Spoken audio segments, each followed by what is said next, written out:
29 दिसंबर को दिल्ली में होने वाली राजनीतिक घटना को लेकर बवाल मचा हुआ है।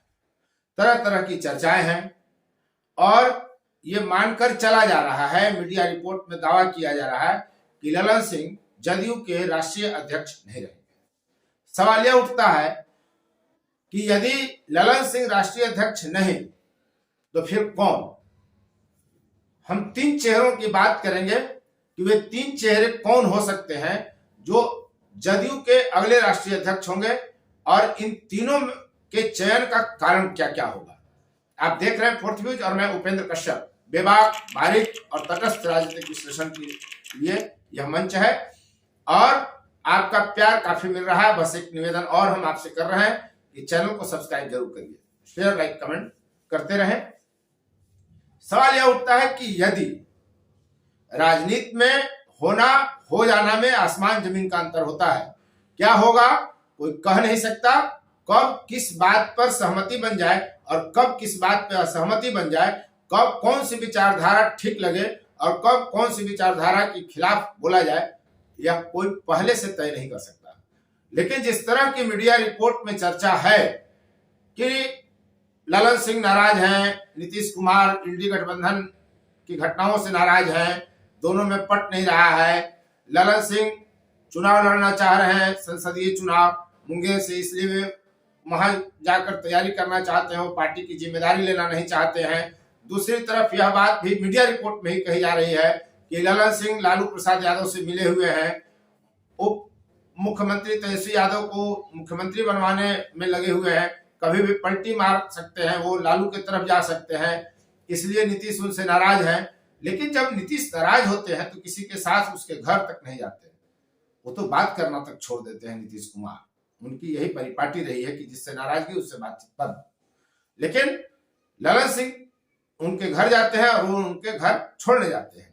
बहरहाल यह प्रश्न उठ रहा है कि मान लीजिए कि किसी कारणवश, जैसी कि चर्चा है, अगर जदयू के राष्ट्रीय अध्यक्ष ललन सिंह नहीं रहते हैं, वे इस्तीफा दे देते हैं या प्रस्ताव लाकर उनको हटा दिया जाता है, कुछ न कुछ तो होगा।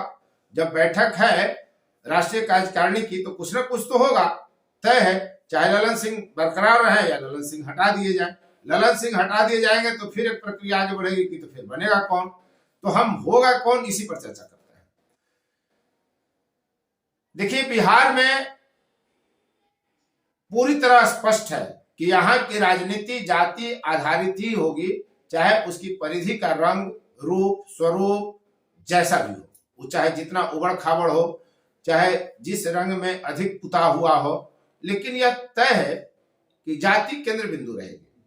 सीट बंटवारे से लेकर सीट काटने तक, किसी को कोई पद देने तक में जाति की भूमिका बहुत बड़ी होती है। और बिहार में ही नहीं बल्कि पूरे राष्ट्र के स्तर पर लोकसभा चुनाव में भी जाति जनगणना को मुद्दा बनाने की बात इंडी गठबंधन के लोग करते रहे हैं। ओबीसी की बात होते रही है, राहुल गांधी तक कह रहे हैं कि ओबीसी की संख्या जाननी बहुत जरूरी है यदि भारत का विकास होना है तो। एक सवर्ण तबका है, एक ओबीसी तबका है, एक पिछड़ा तबका है, एक अल्पसंख्यक तबका है। 4 जातीय समूहों में आप वर्गीकरण कर सकते हैं अपनी सुविधा के लिए। धर्म की राजनीति अलग होती है। तो यदि ललन सिंह, राजीव रंजन सिंह उर्फ ललन सिंह जदयू के अध्यक्ष नहीं रहते हैं तो फिर कौन बनेगा? सबसे पहली संभावना तो ये उठकर आ रही है कि नीतीश कुमार खुद ही कमान संभालेंगे। क्यों संभालेंगे?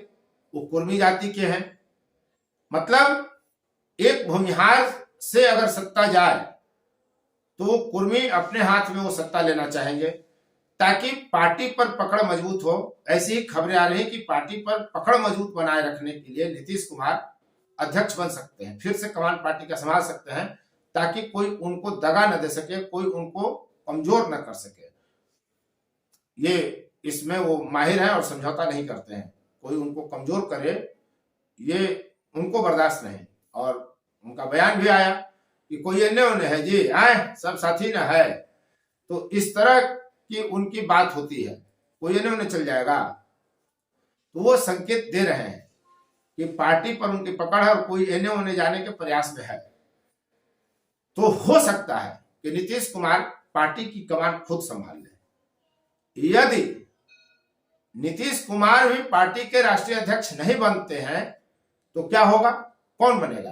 क्या विजय कुमार चौधरी बनेंगे राष्ट्रीय अध्यक्ष? भूमिहार को हटाकर भूमिहार को ही कुर्सी सौंपने का काम नीतीश कुमार करेंगे?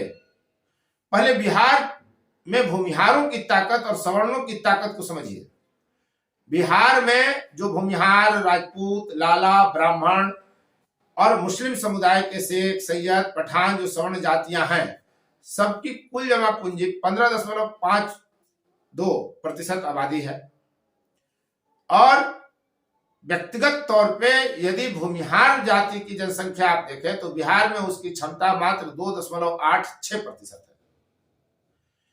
है। ऐसे में ललन सिंह को अगर हटाया जाता है तो सवर्ण बिरादरी में नाराजगी बढ़ सकती है।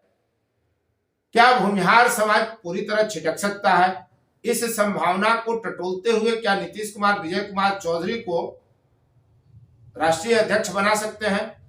विचार करने योग्य बात यह है कि पार्टियां जदयू हो चाहे राजद हो या कांग्रेस हो, बिहार में जो समाजवादी विचारधारा और वाम धारा की राजनीति करते हैं राजनीतिक दल, वे यह मानकर चलते हैं कि सवर्ण और वैश्य वोट भाजपा के पाले में है, उनके पाले में नहीं है। और यह माना भी जा रहा है कि भूमिहार बिरादरी भाजपा के साथ है, न कि महागठबंधन के साथ रहेगा, या इंडी गठबंधन का रूप कोई लेता है तो उसके साथ भूमिहार बिरादरी रहेगा। और यही स्थिति लगभग सवर्णों की भी है, जो हिंदू सवर्ण जातियां हैं, कि वो भाजपा के पाले में अधिक सहजता से खड़ी दिखती हैं बनिस्पत गैर भाजपाई गठबंधन के साथ। तो नीतीश कुमार क्या यह विचार कर सकते हैं कि भूमिहार की जगह भूमिहार को रखकर सवर्ण समुदाय को संतुष्ट भी किया जाए और भूमिहार बिरादरी में हटाए जाने से या हटने से होने वाली नाराजगी को खत्म किया जाए? एक संभावना यह भी बनती है। यानी यदि ललन सिंह हटते हैं तो नीतीश कुमार पहली प्राथमिकता में है और दूसरी प्राथमिकता में विजय कुमार चौधरी है, जो जाति से भूमिहार है। लेकिन जो सूत्रों के हवाले से खबर आ रही है, हो सकता है कि ललन सिंह के बाद यदि नीतीश नहीं तो विजय कुमार चौधरी भी नहीं बनेंगे। तो फिर तीसरा नाम कौन हो सकता है जिसकी चर्चा है, जिसकी अटकलबाजी हो रही है? रामनाथ ठाकुर की। कर्पूरी जयंती पर होने वाले बड़े कार्यक्रम को बिहार सरकार रद्द कर चुकी है। बिना नीतीश कुमार की सहमति के यह संभव नहीं है। बहाना ठंड का बनाया गया। कहा यह जा रहा है कि पिछले वर्ष की अपेक्षा अभी मौसम ज्यादा खुशगवार है, ठंडा कम है, ऐसे में ठंडा का बहाना खोखला है, पूरी तरह राजनीतिक चाल है। तो राजनीतिक चाल क्या यह है कि कर्पूरी जयंती को स्थगित कर दिया गया और रामनाथ ठाकुर को राष्ट्रीय अध्यक्ष बना दिया जाए। वही रामनाथ ठाकुर हैं जो कर्पूरी ठाकुर के पुत्र हैं, और कर्पूरी ठाकुर वो शख्स हैं जिन्होंने बिहार में पहली बार आरक्षण की व्यवस्था की और पिछड़े अति पिछड़ों को राजनीतिक, शैक्षणिक और सामाजिक लाभ प्राप्त होना शुरू हुआ। तो ये कहा जा रहा है, दूसरा फैक्टर यह भी है रामनाथ ठाकुर के साथ कि वो हमेशा नीतीश कुमार के साथ खड़े रहे हैं और ओबीसी बिरादरी से आते हैं। बिहार में अभी 36.01% ओबीसी बिरादरी है। मंडल कमीशन की अगर रिपोर्ट को माने तो देश स्तर पर 50% से अधिक ओबीसी आबादी है। तो ओबीसी वोटों को साधने की कवायद जब तमाम स्तर पर चल रही है, राज्यों के स्तर पर, केंद्र के स्तर पर, विधानसभा क्षेत्रों के स्तर पर, लोकसभा क्षेत्रों के स्तर पर, तो क्या नीतीश ये विचार नहीं कर सकते कि भूमिहार के बाद न भूमिहार न कुर्मी, ओबीसी पिछड़ा नहीं, पिछड़ा वो खुद है, सवर्ण उनके साथ नहीं है। तो ऐसे में रामनाथ ठाकुर को ही राष्ट्रीय अध्यक्ष बना दिया जाए पार्टी का। अभी बिहार में जो ओबीसी बिरादरी है उसके 36 विधायक हैं और 5 सांसद हैं। तो हो सकता है कि नीतीश कुमार यह विचार करें और रामनाथ ठाकुर को जनता दल यूनाइटेड के राष्ट्रीय अध्यक्ष बना दिए जाए, रामनाथ ठाकुर। तो क्या कुछ होगा इस पर हमारी नजर रहेगी। और 29 दिसंबर को जो बैठक होनी है जदयू की, सर्वोच्च बैठक, उसमें क्या कुछ निकल कर आएगा हमारी नजर रहेगी। जो होना है 1 से 2 दिन में फैसला सामने आ जाएगा और देखिए कि कौन अध्यक्ष बनता है। लेकिन जो अध्यक्ष बनने के नाम संभावित हैं और उनके साथ जो जुड़े कारक हैं वह हमको हमने आपको बताने का प्रयास किया। उम्मीद करता हूं ये वीडियो आपको अच्छी लगी होगी और राजनीतिक विश्लेषण हम बराबर लेकर आते हैं। यदि अब तक आपने चैनल सब्सक्राइब नहीं किया तो चैनल को सब्सक्राइब कर लीजिए और शेयर लाइक कमेंट जरूर करिए, ताकि आपकी पसंद का वीडियो सबसे पहले आपकी मुट्ठी में पहुंचे और आप उसे सबसे पहले देख सकें, समझ सकें। और टिप्पणी जरूर करिए। आपके कमेंट्स हमें प्रेरित करते हैं, आकलन करने का अवसर प्रदान करते हैं और फिर हम आपकी पसंद लायक, आपकी रुचि के अनुसार वीडियो बनाने का प्रयास करते हैं। अब तक इस वीडियो में बने रहने के लिए आपको बहुत बहुत धन्यवाद। फोर्थ व्यूज, चौथा विचार, बाकी फिर